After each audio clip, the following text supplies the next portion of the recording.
Hello. Hi, Stuart. You look great. I love the lab coat. Oh, just another day at the lab. It's fantastic. How's your day been? Very good. How are you?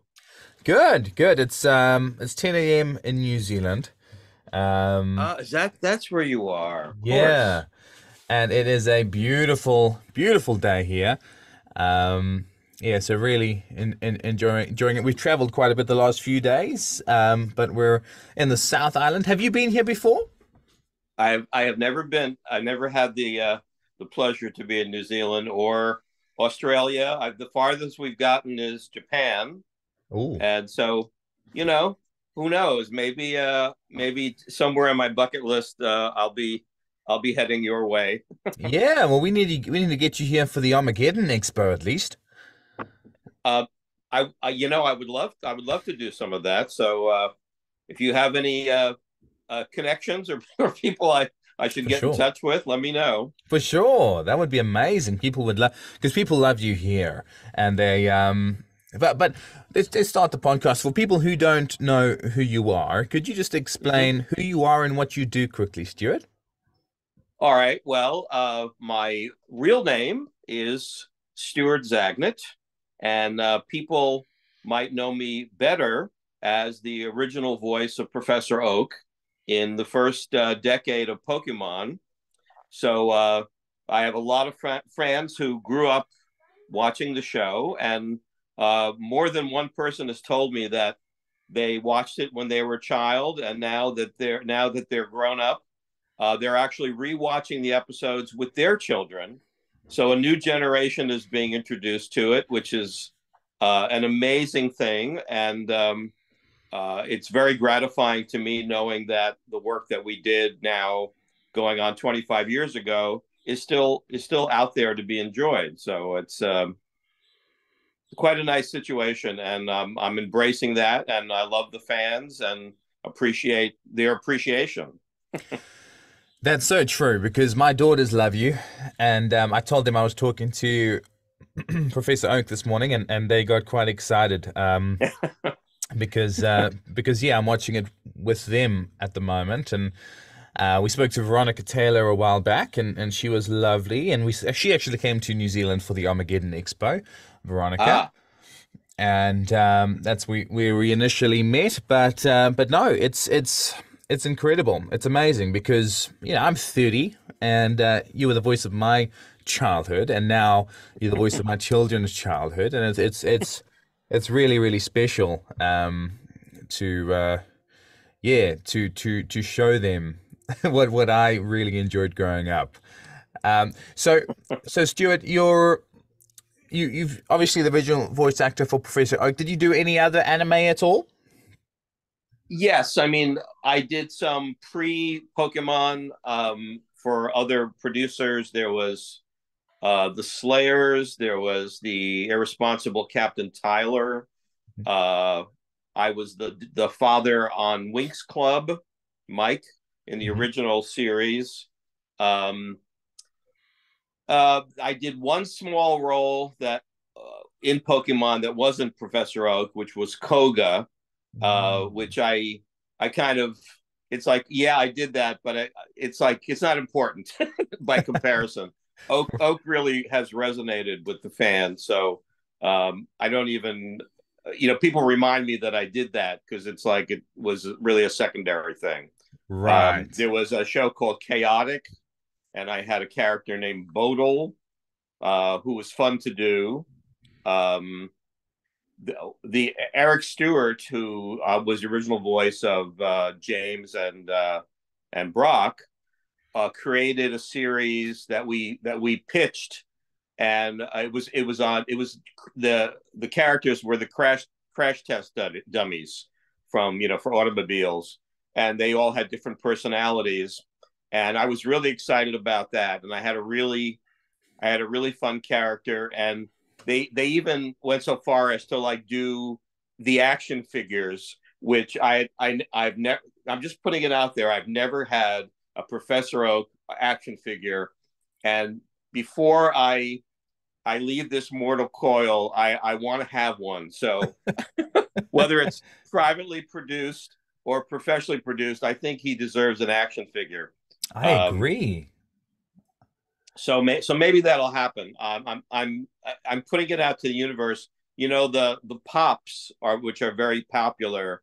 Uh, Oak doesn't currently have one, but I had an artist do a rendering of one, and it's fabulous. And when I appear at cons, I'll often put that down as something I can autograph, and everybody goes, "Oh, that's great." Where, you know, and I said it doesn't really exist, but I'm hoping that someday it will exist. So, Okay, um, well, let's put it out there, and any fans that might have that skill set, because there's 3D printers nowadays, and 3D printers can make exactly, a Professor Oak exactly, one. and he has such iconic poses, either, you know, holding a book or doing whatever, and he could have Pikachu, he could have a Pidgey, you know, Yeah, there's all different iconic poses that I think could be recreated. So, and it's an easy outfit, as you can see. yeah. When I started doing the anime conventions, I thought about how I was going to appear. Well, medical supply houses have lab coats, and red shirts you can get at a department store, and then I add khaki pants, and I'm ready to go. So it's a very easy outfit to do. Yeah, no, that's fantastic. And as Professor Oak, what at conventions, what do people want you to say, or what do people want you to sign? Well, you know, there's a few quotes. Sometimes, you know, you can't ride a bike indoors. Welcome to the world of Pokemon. Uh, a world of adventure awaits you. There's certain things that they'll come up for, and even though I don't have a pop character, I've autographed many of the covers of some of the other pop characters Hmm. from Pokemon. So I'll add one of those things. The ones, you know, I think the other ones are from Snap. You know, are you a boy or a girl? You know, those are those are the uh, um,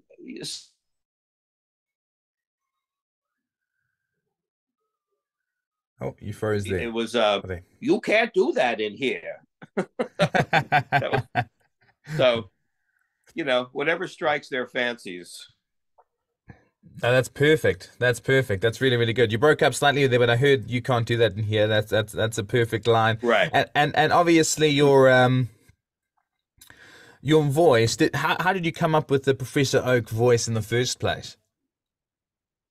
Well, everything, including getting an audition for this show, was a happy accident. I wasn't really aware of what was going on, but I have a friend. He still is my friend. He used to be an actor, and you know, he did very well as a young person, teenager. He got a little disillusioned with the business, so he got his law degree and has become an extremely successful lawyer. But he stayed enough in the business to know what was going on. So we're talking one day, and he says, "You know, a friend of mine is doing this new anime show, and they're looking for character voices." So he said, here's a number, you know, call him, tell him you're a friend of mine, and they'll set up an audition for you." So I said, sure. I was a freelance actor looking for a gig, and I called him up. I went to the studio. They would show me some pictures of the characters, so I saw what Professor Oak looked like. He looked a little eccentric to me. I didn't have any audible dialogue because all the dialogue was in Japanese. So there was nothing really that I could listen to that would make any sense for the English speaking world. So I looked at that, and something came into my head. I also read for three or four other characters. I can't remember which ones I read, but about 2 weeks after that, I got a phone call, and they said, "We'd like you to do this professor character." And I said, "Great!" So I went in, and every time I did a session, they would play back my audition tape, so I would remember what I had done. because I really didn't remember what I had done. So then we do the sessions, and it occurred to me later on. I was I was at it might have been for Snap, and I'm doing line after line, and there was an executive from Nintendo in the sound booth with the director, and and he's sort of watching, and I'm doing line after line, and he looks a little unhappy, and finally he gets on the microphone, and he doesn't speak very much English, so you'll forgive me, but he goes, no, no, no, no, no, and I stop and I go, and he's searching for words, so he goes, more oaky, and I'm going, more oaky, what does oaky mean? And like a light bulb went off in my head. And I think what he was referring to was the kind of crack in the voice that I was doing unconsciously, which really made the voice work. And that's the oaky quality that he heard. So this Japanese man who didn't speak much English actually solidified what the character was that he had heard, that I wasn't really recognizing. I was just doing it unconsciously. And from that time on, I never needed to be reminded about the voice. So it was that kind of serendipitous moment, and it all came together. And once if you listen to the first season, the voice is getting there, and by the end of the season, I've got it, and then it's solidly oak. And like anything else, it's a new thing we're discovering as we go along, which was really kind of what was exciting and magical about those early seasons. We were discovering the series as it was happening, and I think we made our mark with it. And obviously, the devotion of the fans has confirmed that what we did was worked. So, which is the most gratifying thing of all. You do the work, but to get that kind of validation from your audience is amazing. And through these anime conventions, I'm getting in touch with these people who've never had an opportunity. Just watching the reaction. I have a banner now that I have behind me, and they'll come to the table and they'll look up, they'll see the banner, they'll look down at me, and then they kind of sheepishly come over to the table, and all I have to do is say, hello there, and they fall apart, they lose it, because it's right there in front of them. It's not on their television, it's right there. And it's very fun to watch the response that I get. So You're loved a lot, and in New Zealand especially. I told some people that you were coming on the show, and they were very excited. They love your voice, they love how you did it, and no, you're very, very loved, and we need to get you here soon. What's your next convention that you're going to? Do you have any conventions planned? Well, this year, what's interesting is that when I started the year, I had a few at the end of last year. I didn't really have any booked. I got a phone call. I went to the UK, to Birmingham, outside of London, which was a lot of fun. I think they called it a megacon there. And then I didn't know what I had planned. I got a call to do one in West Virginia. I did that one. Then out of the blue, I got a call. I went up to the Mohegan Sun Casino in Connecticut. I was born and raised in Central Jersey. And then I got a phone call to do a one-day convention, like with it less than 10 miles from where I grew up, which was the first time I'd gone back and done something in New Jersey. This weekend, I'm going to Plainview, New York, which is on Long Island, to do a one-day convention. And what do I have after that? I've been asked about one. It's not confirmed yet, but it would be in the Midwest, so we'll see. Wow. So they're kind of just cropping up, and I'm happy to go along for the rides. Yeah, not non-stop. It seems like you're very, very busy. And that's really cool. That's That's incredible, and it just I think there've been waves of, I mean, Pokemon is such a beloved series, but anime is gaining so much popularity nowadays, and like you It said before, the generation coming through is just starting to fall in love like we did. Sure, and I think Pokemon Go was the first revitalization of the series. Uh, Ash, with the 25th anniversary, being crowned the all-time Mm. Pokemon Master Hmm. champion. I thought, these were very, very good moments that have brought Pokemon back into people's consciousness, and it just keeps getting stronger. So, um, it's it's kind of it's after the first year, I immediately didn't have an aware that we were in a hit. I just knew I had a job, Yeah. and I walked by a newsstand, and on the newsstand, the cover of Newsweek magazine was Ash and Pikachu, the cover, and the headline was "The Pokemon Phenomenon." And it was the first time I stopped. It would stop me dead in my tracks, and I said, "I'm in a phenomenon."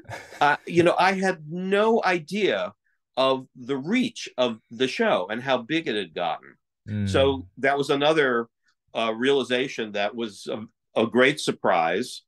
And I'd say we had a very pleasant, 10 years of working on the show, and seeing it grow into this truly phenomenon series. And it seems to have no sign of letting up. So No, it doesn't. It doesn't at all. It's so special, and it's a piece of art.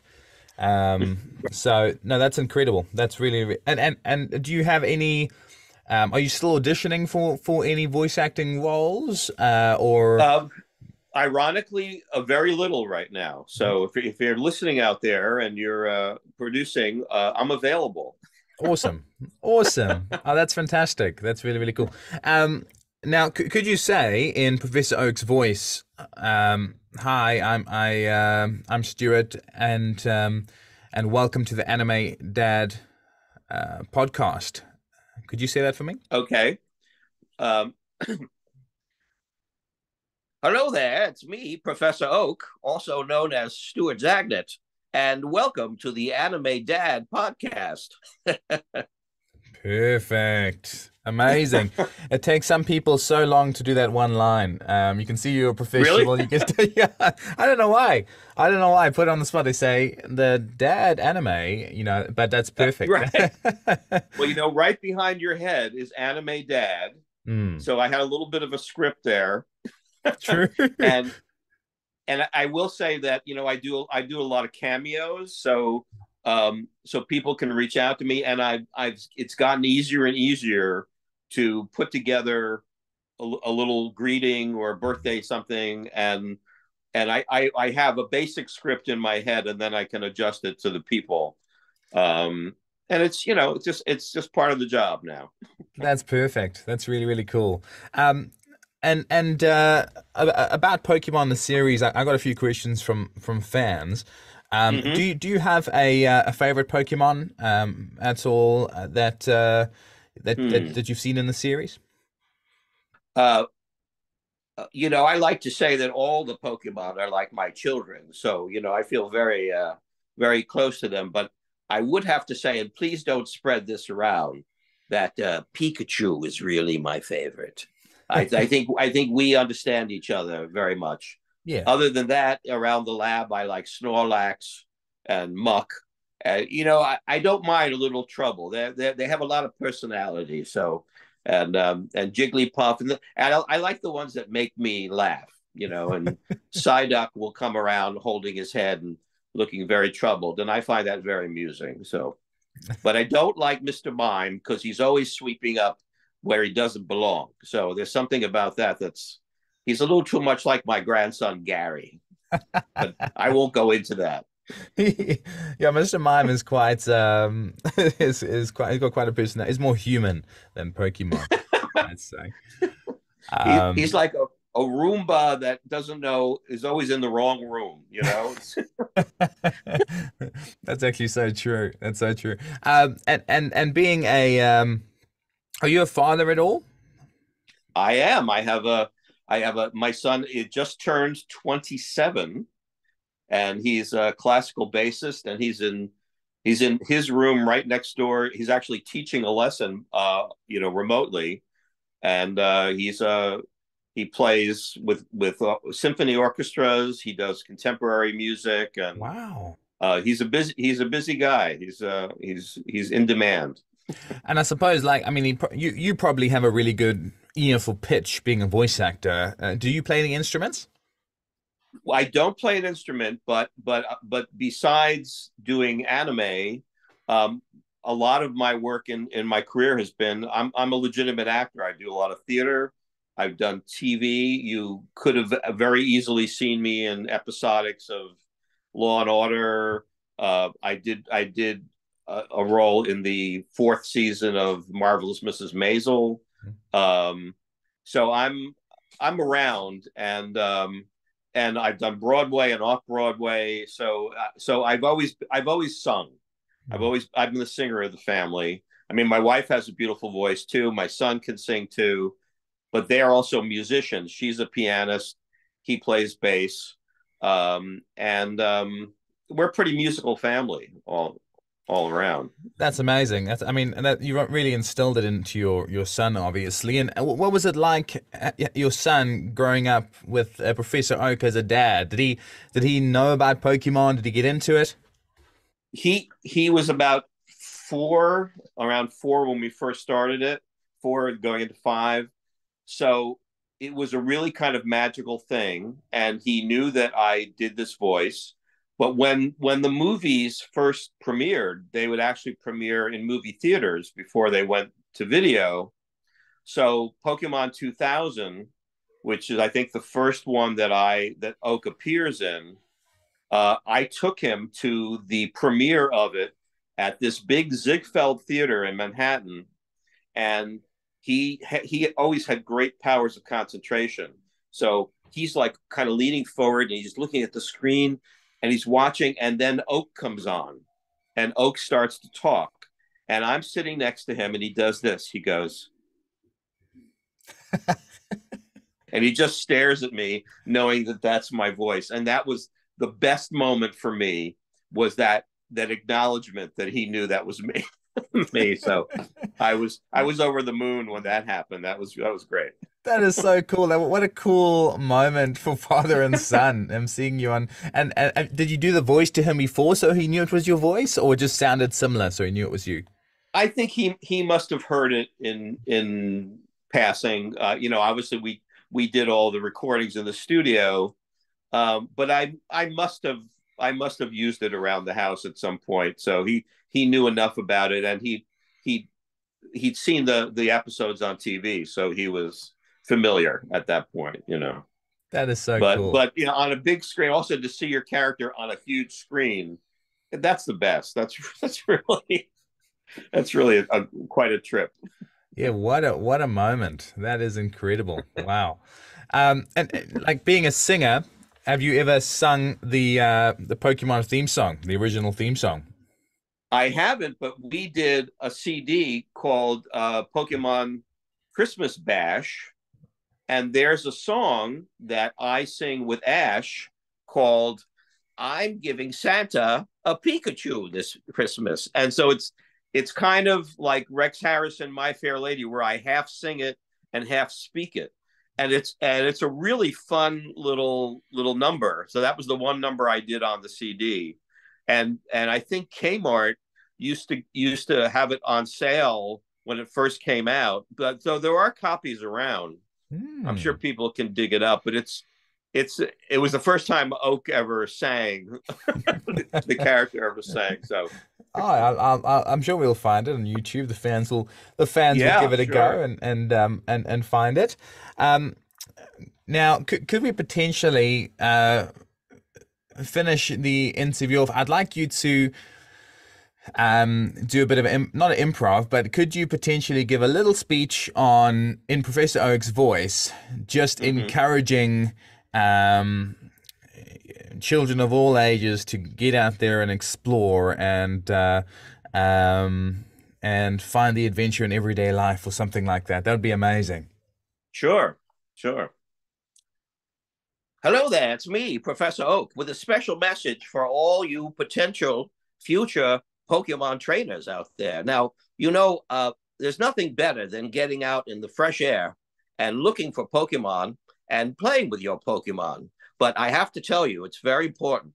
First of all, never ride your bike indoors. Second of all, if you go into tall grass, never go without a Pokemon. That's one that definitely you must keep in mind. And if you are very careful, look both ways when you're crossing streets. If you're playing Pokemon Go, don't do it in traffic. That's a big one. And I know that you will be on your way to becoming a Pokemon master. All right? So you do the work out there, catch them all, and I'll check in with you later. Bye-bye. Amazing. You're very good at improv. Yeah, I've done a bit of that over the years. No, that's perfect. No, Stuart, it's been a real privilege to have you on. I'm a big fan. We've got so many of our listeners that are such a big fan of yours, and they're really pumped for the episode to come out. I'll release it in a couple of weeks, and I'll put out some teasers, and Sure. I'll tag you in it. But no, you're a massive fan, and I'm gonna make my calls, and we need to have you here in New Zealand, because my daughters would freak out, and I would love to meet you physically in person, because New Zealand's such a lovely place to be, and I'm sure you'll find a bunch of Pokemon down here too. I've also enjoyed such great talent that has come from New Zealand, and we see here in the States. So Jermaine Clements, Mm-hmm. Yeah. Taika Waititi. Oh, Taika. Oh, yes. You know what? I heard Taika lives in my neighborhood in Brooklyn, and many people have seen him, and I cannot wait to run into him at the fish store or wherever. So there's a good chance of that. So a lot of celebrities are starting to move into my neighborhood in Brooklyn. So Wow. Daniel Craig lives in my neighborhood in Brooklyn. No. Bobby Cannavale and Paul Dano, and it goes on and on. So it's like we're becoming now the go-to place, Brownstone, Brooklyn. So I guess I'm in the right place. Yeah, that's amazing. Wow, imagine running into James Bond down at the fish market. That'd be. And well, at my favorite fish market, people put up. So they got an autographed picture of James Bond, of Daniel Craig, and he says to Fishtails, "Thanks for the fish, Daniel Craig." And then right below his picture is me in this outfit. So I'm on the wall below Daniel Craig, and to the left, then Bobby Cannavale is over to the left of me. So that's amazing. That is I so made cool. the wall at the fish store. So no, that's amazing, Stuart. Well, you've made it when you're on the fish store. that's right. As opposed to sleeping with the fishes, which is a whole nother thing. That's a bad thing. Right. But no, really appreciate you coming on, Stuart. Have a beautiful evening, and thank you so much for your time. And keep an eye out, because I'll post some really, really good videos soon. That'll get a lot of love. But thank you so much, and it's been lovely to get to know you a bit more. Likewise, it was really nice talking to you. Thanks, Stuart. See you later. All right, be well.